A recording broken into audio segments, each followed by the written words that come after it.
오늘 우리가 함께 읽은 본문에는 고난받고 있는 교회의 모습이 그려지고 있습니다. 먼저 하나님께서는 사도 요한에게 성전을 측량하라고 명령하셨습니다. 1절, 2절 같이 읽어보겠습니다. 또 내게 지팡이 같은 갈대를 주며 말하기를 일어나서 하나님의 성전과 제단과 그 안에서 경배하는 자들을 측량하되 성전 바깥은 측량하지 말고 그냥 두라. 이것은 이방인에게 주었은즉 그들이 거룩한 성을 42달 동안 짓밟으리라. 아멘. 하나님께서는 요한에게 지팡이 같은 갈대를 주셨어요. 그리고 그 갈대를 이용해서 성전을 측량하라고 말씀하셨죠. 여기서 그 지팡이 같은 갈대는 고대 사회에서 측량의 도구로 사용되던 도구였습니다. 에스겔서 40장 3절 5절에 보면은 에스겔이 하나님의 명령대로 측량하는 장대를 가지고 성전의 길이를 측량하는 장면이 나와 있어요. 그래서 하나님께서는 사도 요한에게 성전을 측량하라 말씀하실 때 성전 바깥 마당은 측량하지 말라고 말씀하셨어요. 오직 성전과 제단과 그 안에서 경배하는 자들만 측량하라 이렇게 말씀을 하셨던 것이지요. 여러분, 무엇인가를 측량한다라는 의미가 어떤 의미일까요? 이 두 가지 의미인데 하나는 심판의 의미가 있고 또 두 번째는 보호의 의미가 있습니다. 이런 이중적인 의미를 가지고 있어요. 심판과 보호의 의미죠. 하나님께서는 성전을 그리고 성전 제단을 그리고 하나님을 경배하는 자들을 하나님께서 보호해 주실 거라는 의미고요. 그리고 성전 바깥 마당은 하나님의 심판을 받게 될 것이라는 이중적인 의미를 띠고 있는 것입니다.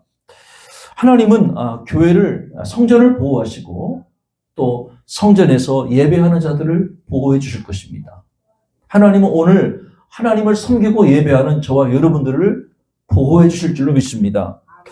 그러나 우리가 하나님을 예배하는 자들이라고 해서 하나님의 보호를 받는 자들이라고 해서 우리가 고난이 없는 것은 아니라고 하는 것이지요. 지금 당장 교회에 아무런 핍박이나 고난이 없을 거라는 말은 아니라는 것입니다. 요한계시록 11장에서 그려지고 있는 이 교회의 모습, 이것은 성전 바깥 마당으로부터 극심한 핍박을 받고 있는 모습이라고 하는 것이죠. 여러분, 저와 여러분들은 이 땅에서 순례객으로 살고 있는 것입니다. 순례객으로 살아간다는 의미는 뭐냐면 세상 사람들로부터 복음으로 인해서 업신여김을 겪게 될 거라는 그런 의미예요. 여러분, 종말을 살아가는 우리 성도들은 고난받는 성도의 모습으로 이 땅을 살아간다고 하는 것입니다. 우리가 비록 하나님의 보호를 받고 살아가지만 우리는 이 땅에서 예수 그리스도로 인해서 핍박과 고난과 어려움을 겪게 될 것입니다. 때로는 세상으로부터 조롱을 당하기도 하고 무시를 당할 수도 있다고 하는 것입니다. 그래서 예수님께서 마태복음 5장 11절에서 이렇게 말씀하셨잖아요. 나로 말미암아 너희를 욕하고 박해하고 거짓으로 너희를 거스려 모든 악한 말을 할 때에는 너희에게 복이 있나니 기뻐하고 즐거워하라. 하늘에서 너희의 상이 큼이라. 너희 전에 있던 선지자들도 이같이 박해를 받았느니라.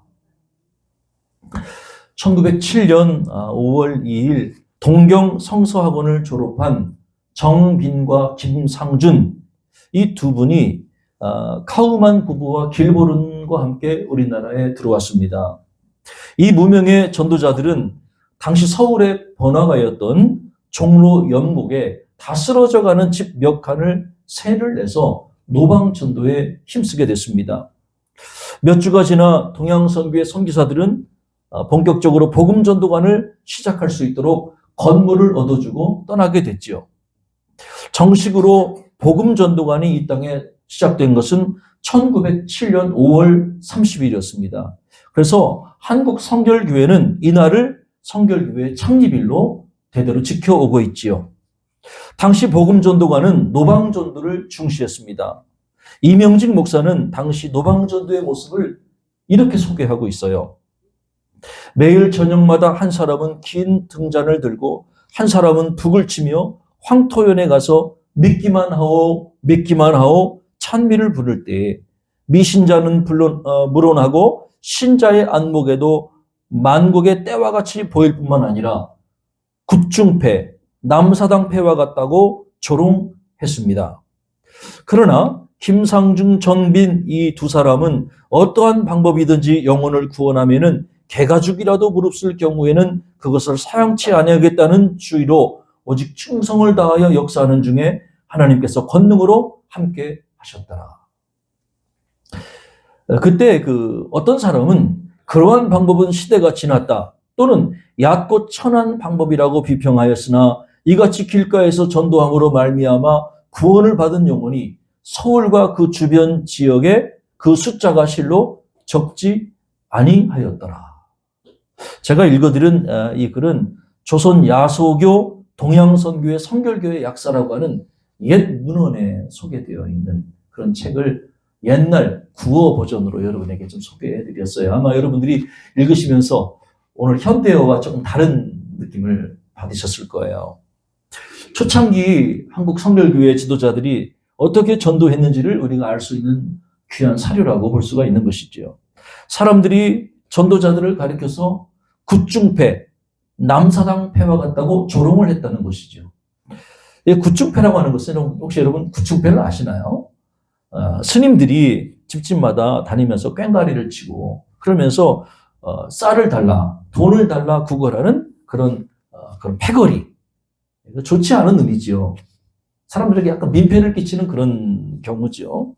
그런 사람과 또 같았고, 남사당패라고 하는 것은 이제 사당패라는 말에 산의 남자를 붙인 거예요. 원래 이제 사당패라는 것은 여인을 가리키는 말이거든요. 근데 어떤 의미냐면 노래를 부르고 춤을 추고 때로는 몸도 팔고 천하게 노란한 행실이 좋지 못한 여인을 가리키는 말이 사당패라는 말인데 그 말에 앞에다가 남자를 붙였어요. 그래서 행실이 좋지 않은 또 노래하고 술을 따르고 그런 어떤 좋지 않은 행실을 보이는 남자 사당패가 왔다.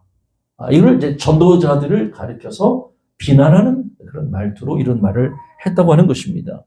복음 전도관의 전도 방법은 당시 양반들이 많았던 서울에서 비웃음의 대상이 됐고 어떤 사람들은 시대에 뒤떨어진 방법이라고 비판을 받았다는 것이지요.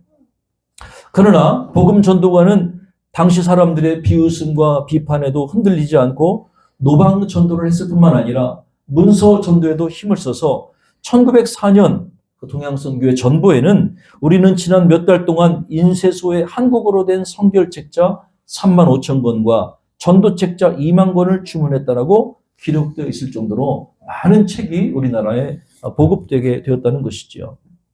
성결교회 초창기 전도 방법은 당시 주류를 이루었던 양반인에게는 천박하게 보였을지 모릅니다.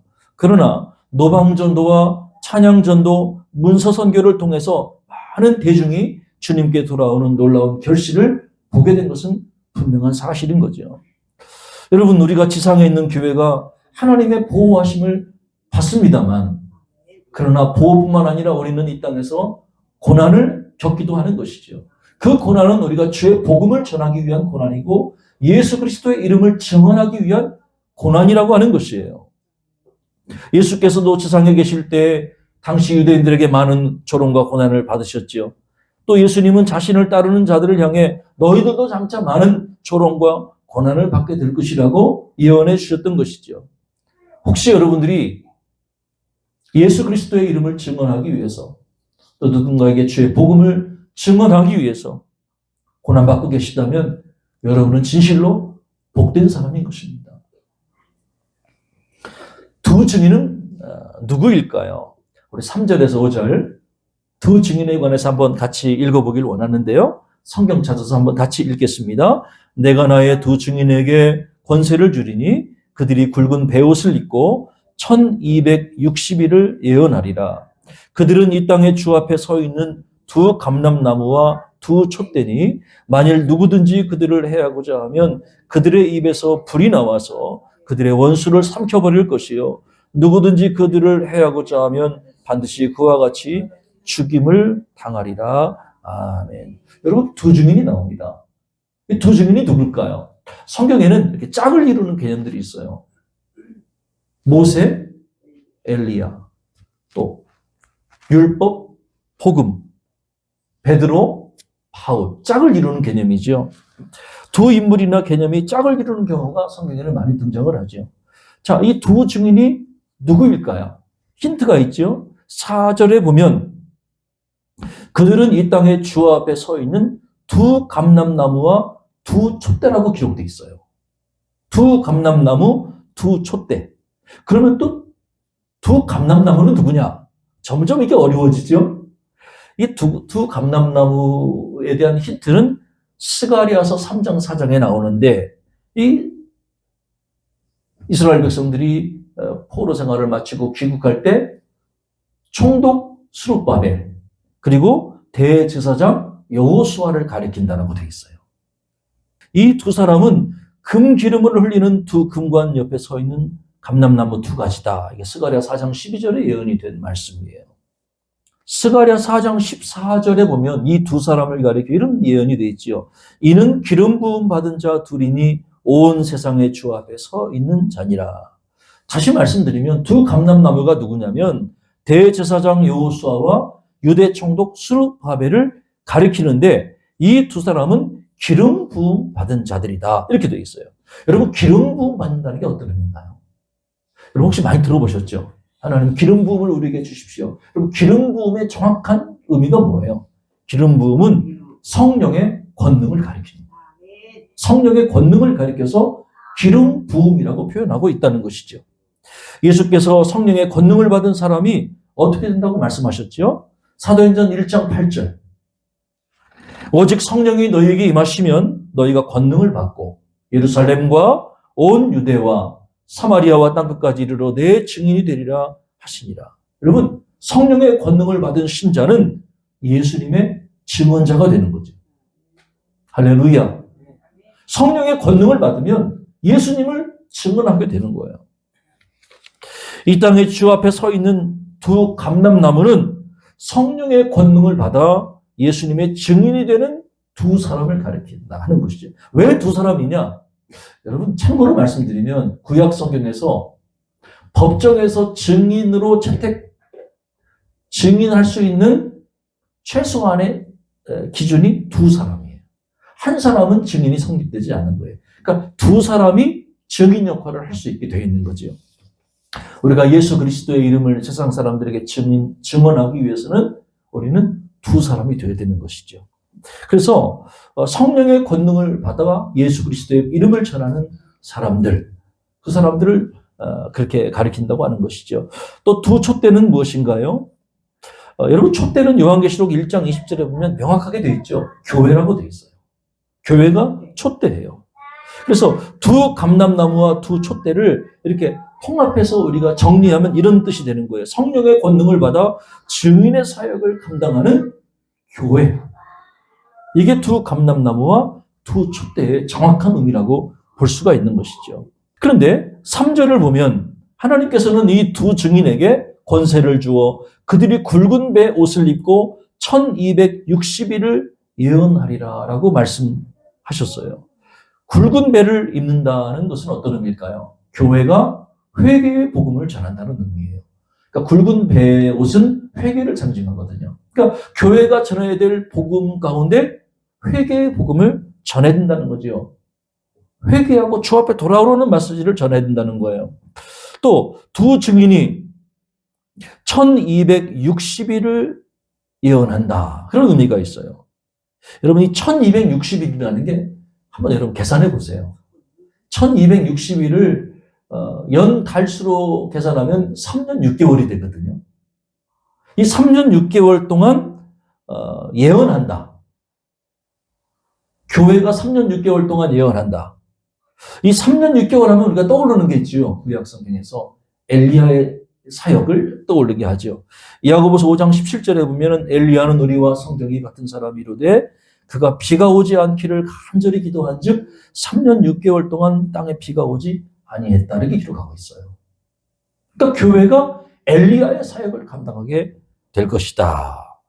예? 그래서 6절에 보니까 그들이 권능을 가지고 하늘을 닫아 그 예언을 하는 날 동안 비가 오지 못하게 하고 이게 엘리야의 사역이거든요.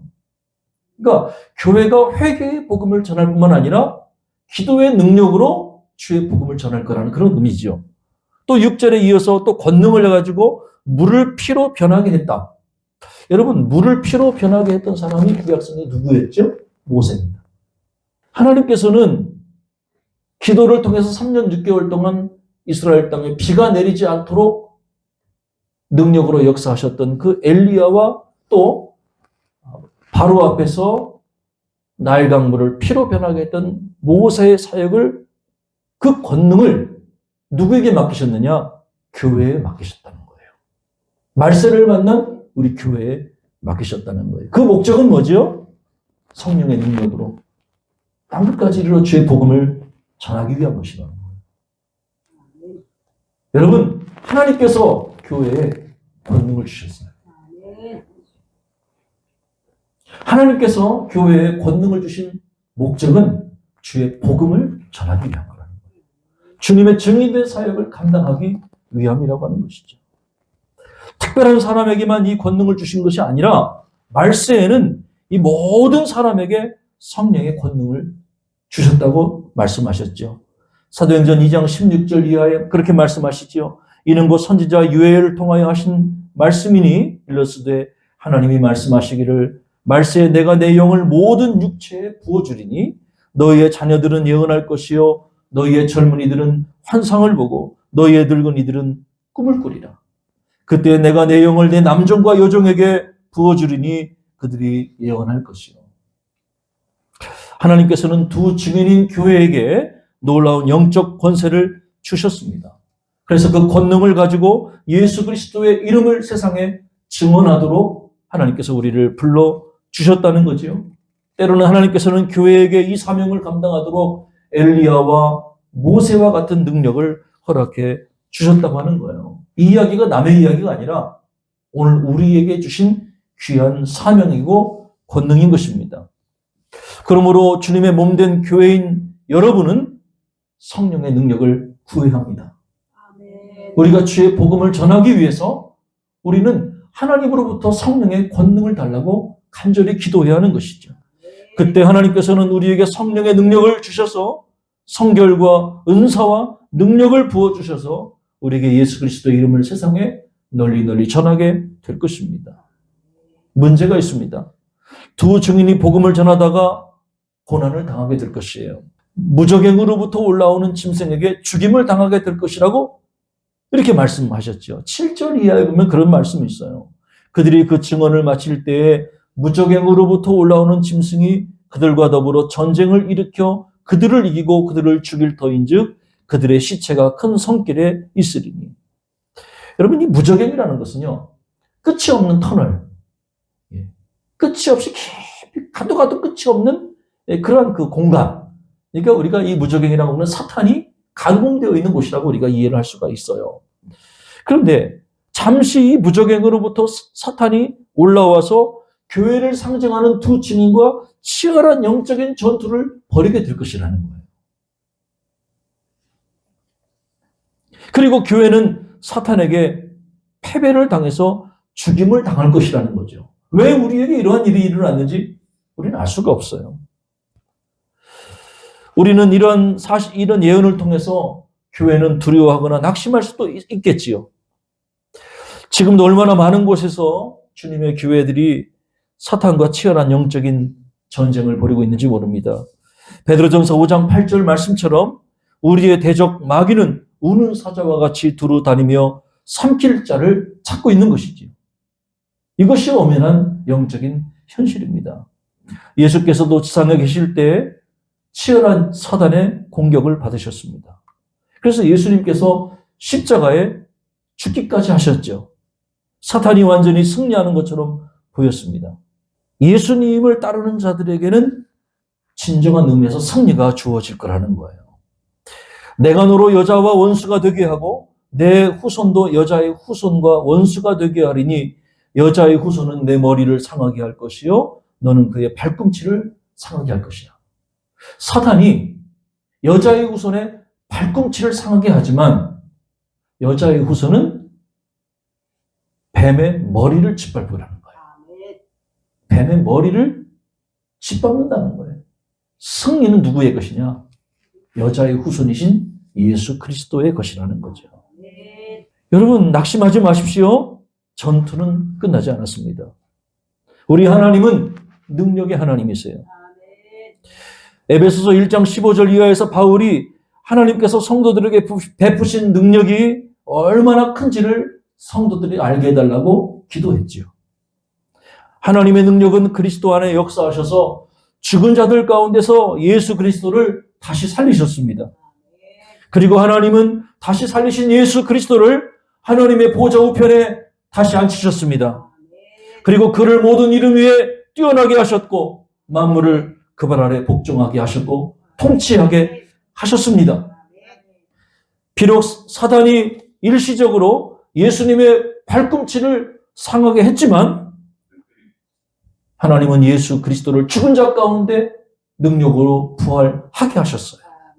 그리고 사단의 머리를 깔아 뭉개셨습니다. 최후의 승리자는 누구입니까? 예수 그리스도이십니다. 교회의 머리는 누구십니까? 승리하신 예수 그리스도이십니다. 저와 여러분은 승리하신 예수 그리스도를 따르는 자들이고 그분의 보호를 받는 자들입니다. 그렇듯이 교회도 사단과의 영적 전투에서 장렬히 전사하고 말아요.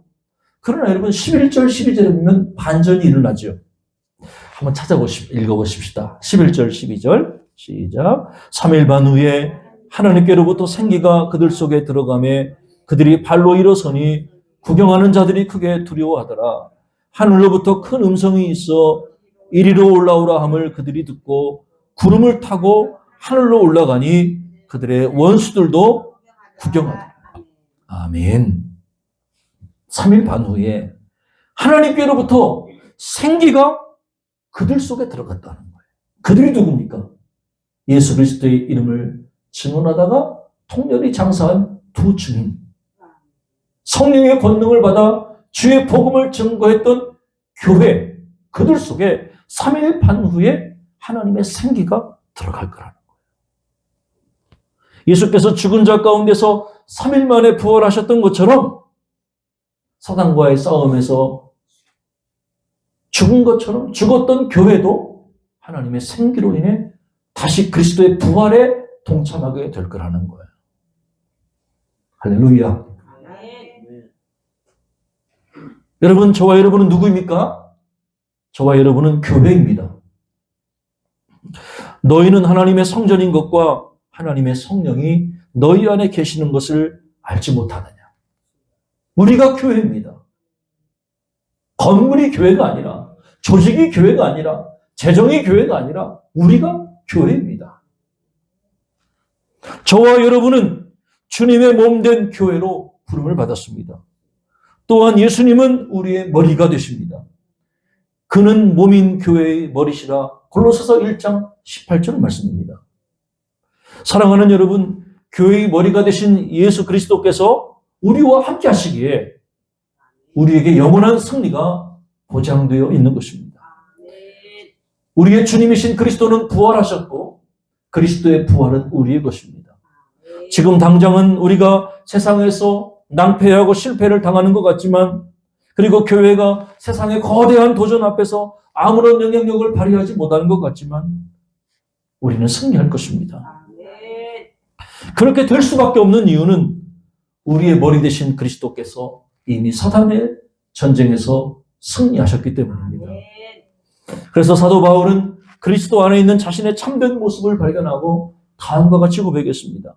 우리는 속이는 자 같으나 참되고 무명한 자 같으나 유명한 자요, 죽은 자 같으나 보라 우리가 살아있고 징계를 받은 자 같으나 죽임을 당하지 아니하고 근심하는 자 같으나 항상 기뻐하고 가난한 자 같으나 많은 사람을 부유하게 하고 아무것도 없는 자 같으나 모든 것을 가진 자입니다. 비록 지상에 있는 교회가 사탄에 의해 고난을 당하고 죽임을 당하게 되지만 그 모든 것을 통과하고 난 후에 하나님께로부터 주어지는 승리와 멸류관이 있을 거라는 것. 이것이 교회의 미래의 모습입니다. 예수께서 걸으셨던 길을 한번 생각해 보십시다. 예수님은 영광의 길을 다 버리고 아무도 걷지 않으시려는 외롭고 험난한 길을 홀로 걸어가셨습니다. 십자가에서 죽으시고 부활하시고 승천하셔서 결국 영광스러운 하나님의 보좌 우편에 앉아 계십니다. 이 세상에 고통 없이 이루어지는 일은 없습니다. 수고 없이 얼른 면류관이 어디에 있습니까?